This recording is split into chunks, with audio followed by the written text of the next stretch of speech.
Sexy, sexy time.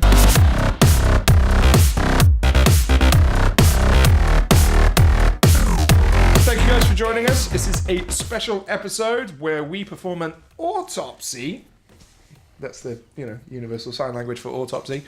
On the Indiegogo Little Monster DVD pre-order campaign. So what we thought we'd do is share some of the insights that we found, having recently just completed our very first Indiegogo campaign. So firstly, a shout out to everybody out there. To everybody who donated or even shared and liked the campaign on our way. We set a massive total, something that was kind of like our ideal, we could just retire and say we're in the black straight away, total of £5,000. We fell short. We made a respectable £1,013. And we're very, very chuffed with that. Yeah, we're very grateful.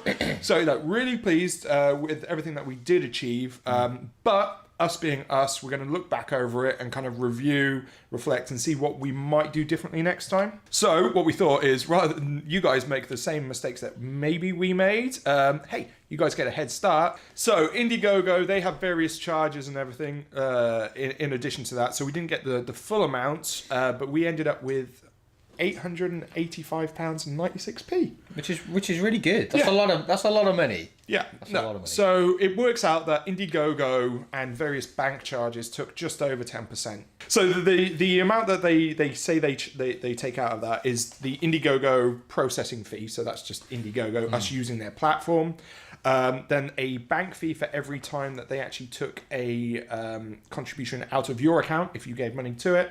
And then there's a bank fee, because again, I don't think they're a UK company, a bank fee then to put the lump sum into our account.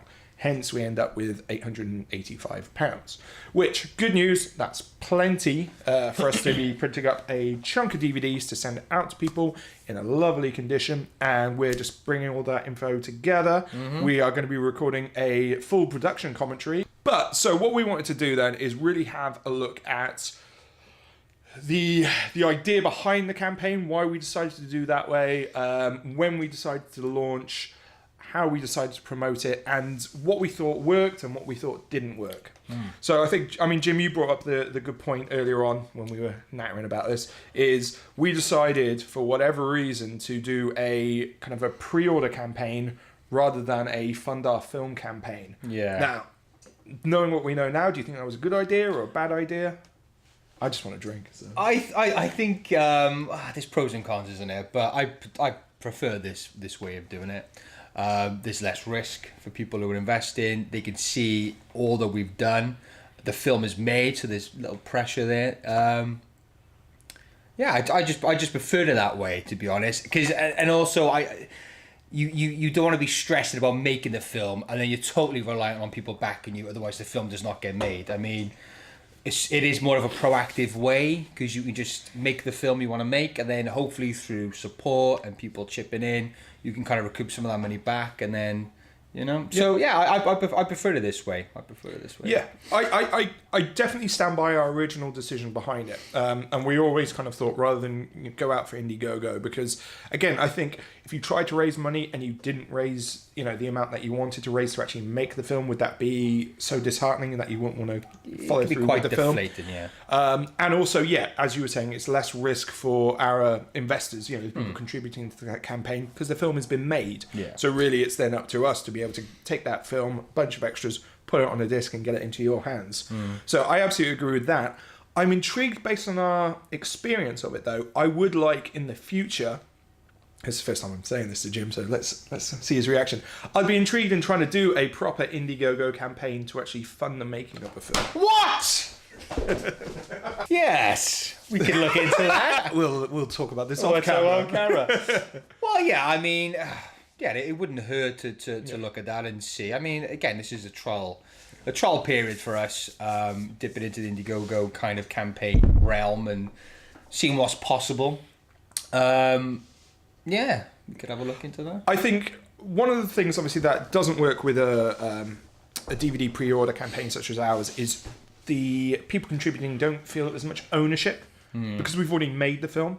There's been other Indiegogo campaigns out there where they've been funding the film, and to be honest, we looked at those, but because they haven't even finished making the film yet. We kind of went, well, we don't want that kind of pressure where, we fund the film and then 3 years later we still have people messaging us going, hey, what's happening with that film? Yeah. And there are people out there, and there could be absolutely legitimate reasons why that didn't get made. I mean, Little Monster, from shooting it to it having its premiere was 15 months, which is quite a long period of time, I think, to be honest, to kind of keep people waiting. With our one, obviously we launched a campaign.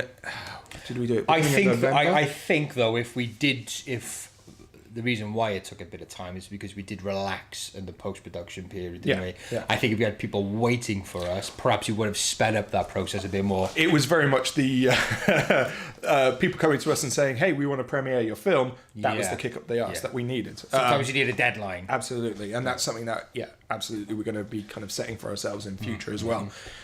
So the premiere is going to be, like, for the next one, it's going to be, like, 2 weeks after we finish shooting. What? I think, upon reflection, it was definitely the right way for us to go. I would be intrigued, though, in terms of, because we are starting to build quite a passionate fan base, and that was one of the great side effects of the Little Monster campaign, was we expanded our circle. We kind of got out of our own bubble. We made some new friends, some new fans. We got people who are excited in our work. Didn't even know us before the campaign. So that's been a great kind of side effect to it, and we want to build on that.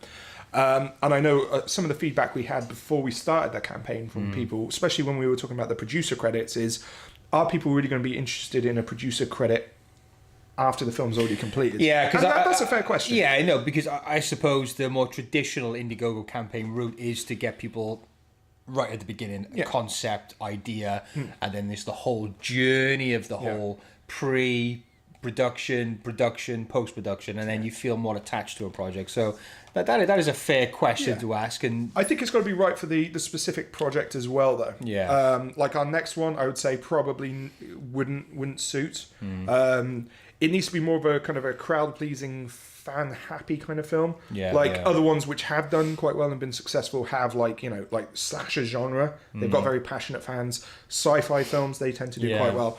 I think Little Monster, although it is a horror film, it's a very contained drama / horror film. Definitely. I'm not sure that would have played as passionately to horror fans as it was. So I think we'll look on it on a project to project basis. I think if we had a project that kind of came in and we were like, you know what, this would really connect with people, then we'd explore the idea of doing that.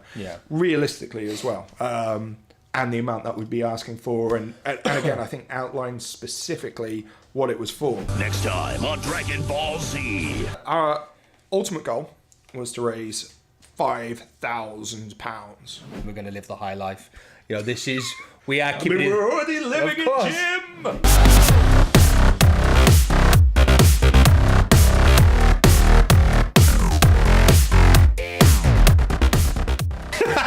Sorry.